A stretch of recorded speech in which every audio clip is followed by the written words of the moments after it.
Assalamualaikum warahmatullahi wabarakatuh dan selamat sejahtera kepada semua pelajar-pelajar tingkatan 2 Arif bagi subjek seni visual.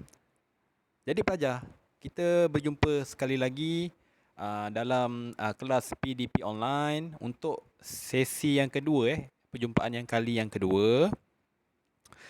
Uh, Sedikit tentang minggu lepas, kita masuk di bawah bidang sejarah dan apresiasi seni visual. Kalau kamu masih ingat, minggu lepas kita belajar tentang pengangkutan tradisional, tentang alat dan permainan tradisional serta alat-alat kegunaan domestik. Yang kamu belajar tentang beca, ragam hias, ragam hias pada spot dan sampan, pada kereta lembu. Kemudian lepas tu kamu belajar tentang ragam hias pada alat permainan tradisional seperti gasing, seperti layang awau, wayang kulit, boleh juga ada ragam hias. Kemudian alat kegunaan domestik seperti kukur parut, kukur kelapa, uh, tempat mencetak kuih, putu piring. Dan kamu juga belajar tentang tokoh-tokoh dalam bidang seni pembuatan seni pembuatan wow. Jadi itu untuk minggu lepas. Minggu ni kita akan masuk tajuk baru di bawah bidang seni halus. Okey. Sedikit ringkasan bagi seni halus. Seni halus ni dia di bawah bidang seni halus, dia ada 4 pecahan iaitu seni lukisan, seni catan, cetakan dan juga arca. Ada 4. Jadi untuk hari ini kita akan fokus pada tajuk seni lukisan, tajuk yang kedua. Okey, kamu boleh buka buku teks online yang saya dah share dalam grup. Boleh gunakan buku online. Okey. Jadi tajuk 2, seni lukisan. Seni lukisan. Jadi lukisan ni, apa maksud lukisan? Lukisan maksudnya ialah kamu cuba kamu ingat masa kamu kanak-kanak dulu, masa kamu sebelum kamu masuk alam persekolahan, sebelum kamu pandai mengira, membaca, apa yang kemahiran pertama yang kamu pelajari? Saya percaya dan saya sendiri pun masa kecil mesti mula-mula sekali saya belajar untuk menconteng. Saya dah mulalah conteng-conteng dinding ke kertas ke kan. Walaupun masa tu kita pun tak tahu kan apa yang kita conteng. Jadi itu adalah kemahiran pertama dalam hidup kamu. Maknanya kamu awal-awal saja kamu dah mula melukis. Cuma masa tu kita tak tahulah apa yang kita lukis dan kita pun tak belajar ilmu-ilmu tentang aspek daripada garisannya, rupa, bentuk. Kita conteng bebas ikut apa yang kita rasa nak conteng masa tu. Okey, jadi itu sedikitlah tentang lukisan. Okey, dalam tajuk lukisan, tajuk 2 ni,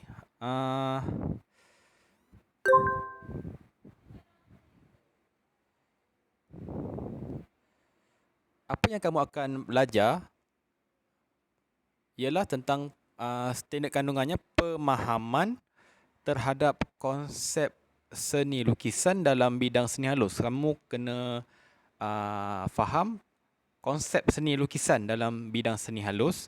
Yang kedua, eksplorasi. Explore ni maknanya kamu cuba buat uji kaji sendiri. Kamu cuba explore dan aplikasikan dan gunakan pengetahuan yang kamu ada dalam bidang seni lukisan terhadap secara praktikal. Maknanya kamu kena melukis menggunakan ilmu-ilmu dalam bidang lukisan. Okey. Jadi next. pada muka surat 16 diterangkan maksud lukisan. Lukisan maksudnya apa? Teknik menggambar atau hasil kerja menggunakan media kering ataupun warna yang minimum. Sebab tu masa dulu pun kamu menconteng bukan terhad kepada pensel. Kamu mesti akan pernah guna warna, krayon, color pencil semua tu. Jadi betul lah tu. Maksud lukisan adalah hasil kerja seni menggunakan media kering. Media kering atau warna yang minimum. Media kering ni contoh pensel, pen, marker pen, lagi apa? Charcoal, warna yang minimum. Contoh, kamu boleh gunakan color, watercolor kan, bancuh tu kan, watercolor, poster color secara 2D. 2D ni maknanya kamu hanya boleh lihat, tapi bila kamu sentuh dia tak ada dari segi jalinannya, kamu tak dapat rasa. Dari segi ketinggian dia, bentuknya kamu tak dapat rasa. Kamu hanya dapat lihat dia punya struktur secara 2D. 2D, itu maksud 2D. Jadi dekat sini dah diceritakan sejarah lukisan yang pertama. Masa tajuk Form 1 pun kamu dah belajar lukisan yang pertama terdapat di Gua Tambun Perak. Kemudian di Gua Kain Hitam di Niah Sarawak. Kamu boleh baca tentang sejarah seni lukisan tempatan. Apa yang saya nak fokus pada hari ini adalah kejap. Okey, jadi apa yang saya nak fokuskan pada hari ini ialah tentang teknik untuk the form and teknik untuk menghasilkan lukisan serta pencahayaan. Jadi hari ini kita nak fokus pada objek geometri. Objek geometri, silinder, lagi apa? Bentuk-bentuk, kamu pun tahu bentuk-bentuk objek geometri apa? Silinder, kon, piramid, lagi apa? Cube, cuboid dan sebagainya. Hari ini kita nak mengkaji tentang macam mana nak menghasilkan daripada segi outline, dari segi tone dan bayang, kesan shadow dia, bayang bila arah cahaya menghala ke arah objek. Contoh okey, ini adalah sebuah bentuk apa ni? Bentuk bulat, okey. Kemudian kamu tengok highlight. Highlight maksudnya arah cahaya daripada arah sebelah kiri, kiri. Okey. Kemudian kamu tengok arah cahaya dia tandakan highlight, dan bila shadow highlight ni, shadow dia akan jatuh pada sebelah. Kalau cahaya datang daripada sebelah kiri, shadow dia akan jatuh pada bahagian bawah sebelah kanan. Dia bukan hanya bahagian satu tone saja. Dia ada kesan mid tone, tone pertengahan. Co-shadow ni bahagian yang lebih gelap daripada mid tone. Reflected highlight. Reflected highlight ni kesan highlight, pencahayaan, pantulan pencahayaan, reflect yang terpantul daripada cahaya yang dia dapat daripada sebelah kiri tu. Dan cast shadow. Cast shadow ni adalah bahagian paling gelap sekali, paling gelap sekali, sebab dia terlindung dan tidak mendapat cahaya matahari, dan ini adalah kesan bayang-bayang daripada kesan highlight tadi. Okey. An area of Okey, cast kita shadow where pergi. light is prevented. I'm going to start in the Jadi area of core shadow. Jadi objek yang kamu nampak sekarang ni adalah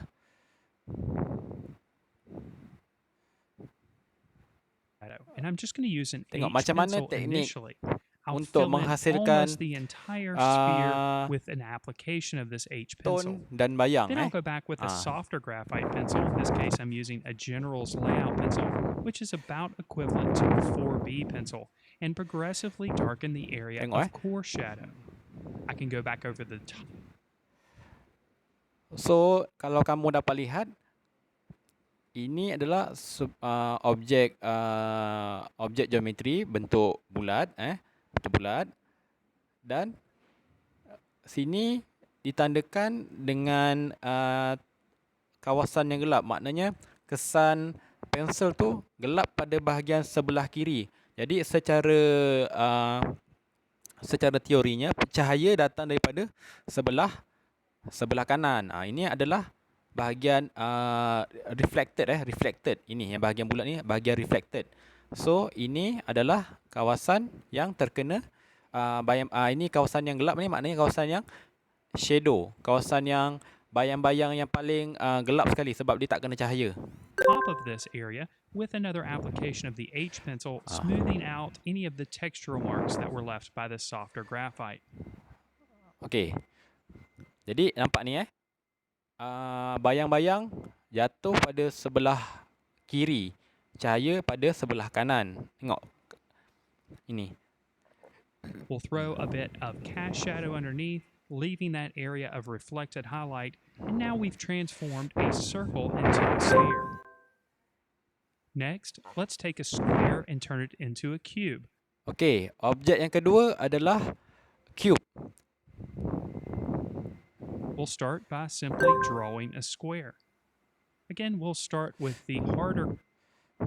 Untuk cube, kamu sebelum untuk nak buat objek 3D, kena buat objek sebelum kamu nak buat cube ni, mula-mula sekali kamu mesti kena buat rupa segi empat ni. Rupa segi empat ni. Graphite pencil initially and progressively move on to the softer graphite pencil. Now, once we have the square in place, we'll just draw 3 lines coming out from each of the 3 corners that are on the far left. And then we'll just connect those ends to finish off the overall form of the cube. Now, again, with our H pencil, we'll go back and we'll start to develop the value. Progressively, we'll get darker with our applications. It's always better when you're working with graphite to make lighter applications initially and progressively get darker. It's considerably easier to make an... Okey, kelas. Jadi, sekarang ni bentuk cube. Mula-mula tadi, kita mulakan dengan rupa segi empat. Kemudian kita tambah 1, 2, 3 3 garisan, dan ditambah pula dengan garisan yang ni. Garisan melintang dan juga menegak serta ni. Jadi terbentuklah satu bentuk geometri, bentuk geometri cube. Kalau kamu dapat tengok bahagian lighting dia jatuh daripada sebelah kanan dan shadow dia sebelah kiri. Dapat dibezakan melalui tone pencil ni. Okey. Area darker if you need to, instead of making it lighter if you accidentally make it too dark. Once we've got our initial H pencil applications on the surface, we'll go back to the softer graphite. Again, this is General's Layout pencil, and start to push the values a bit darker. Okey. Jadi Seperti gambar yang kamu lihat ni, bahagian kiri ni paling gelap sekali, berbanding dengan bahagian kanan ni kan, bahagian kanan menghadap skrin ni. So bayang-bayang dia akan reflect kat sini nanti, bahagian shadow dia akan jatuh kat sini nanti. Of course, our light source is consistent for each of the forms that we're drawing here. In each case, the light source is originating from... Okay, dapat kamu tengok ada 3 tone sederhana gelap, ni bahagian yang cerah, sederhana, dan bahagian yang paling gelap sekali. Paling gelap sekali. The upper right-hand corner, meaning for our cube, the top piece will be the area of highlight, the front-facing part of the cube will be the midtone, and then the area... Okay, apa yang saya nak tekankan kat sini tentang shadow bagi objek cube ni. Okay, shadow bagi objek cube dia tak sama dengan shadow bentuk bulat tadi kan. Okay, shadow bagi objek cube ni dia bersegi, dia bersegi. Kamu tengok dia bersegi. Dia macam ni, dia bersegi. Itu yang kamu kena bezakan berbanding dengan objek bulat tadi. On the left side of the cube, of course, is the area of foreshadow. Now we'll drop a bit of cast shadow right behind it. And we'll go back and darken up some of the values a bit further, pushing the range of value in this cube. We'll slightly darken the edges right at the bottom. And now we've transformed a square into a cube. Dan next, let's transform a triangle into a pyramid. Objek yang terakhir adalah segitiga. Segitiga ataupun triangle. Jadi 3 objek, bentuk sfera, bentuk cube dan juga bentuk segi empat triangle. Here again, we'll start by drawing the basic shape, which triangle. Of course is a triangle. Once we have the triangle in place, we'll bring a diagonal line down. Sebelum kamu nak buat objek triangle ni, kamu mulakan dengan rupa segi tiga ni from the top of the triangle. And then connect the end with the left bottom corner of the triangle. Now we're ready to start adding the value or the shading. Here again, we'll start with the H pencil and progressively get darker with our application. We'll also go back over the top with this softer graphite pencil, making the values quite a bit darker. In the case of the pyramid, we only see the midtone, which is the front-facing side of the pyramid, and the area of core shadow, which is the other side of the pyramid that's visible, the left side of the pyramid. The area of highlight is obscured from this point of view. We'll add a bit of cast shadow, and of course it should follow. Okey, sama juga tadi dengan objek yang kedua tadi objek cube. Bahagian shadow, bahagian bayang-bayang, bila dia terkena dengan reflected lighting tadi, okey. So bayang-bayang dia mestilah dia mengikut bentuk segitiga ni Tak boleh lah bayang-bayang dia bentuk bulat kan, sebab objeknya adalah segitiga. So bayang-bayang pun mestilah mengikut bentuk dia. Follow the same form as what we drew. In this case, it will be a triangular shape. And then we'll go back with the softer graphite. Okey, nampak bahagian yang terlindung sekali dia yang paling gelap. Mendapat tone yang paling gelap sekali. Jadi untuk hari ini, secara kesimpulannya,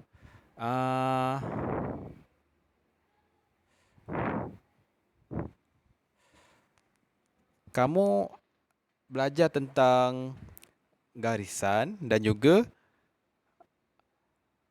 cara teknik penghasilan lukisan menggunakan aplikasi garisan lorikan dengan menggabungkan rupa, bentuk dan jalinan. So tugasan hari ini saya nak kamu hasilkan 3 objek geometri, iaitu bentuk sfera, bentuk cube dan juga bentuk triangle, segitiga tadi, di atas sekeping kertas. Tak kisahlah kertas lukisan. Kalau tak ada kertas lukisan, kamu boleh gunakan kertas A4. Okey. Lukiskan 3 objek dan dapatkan kesan tone dan bayang, pencahayaan dan juga bayang menggunakan lorekan pensel.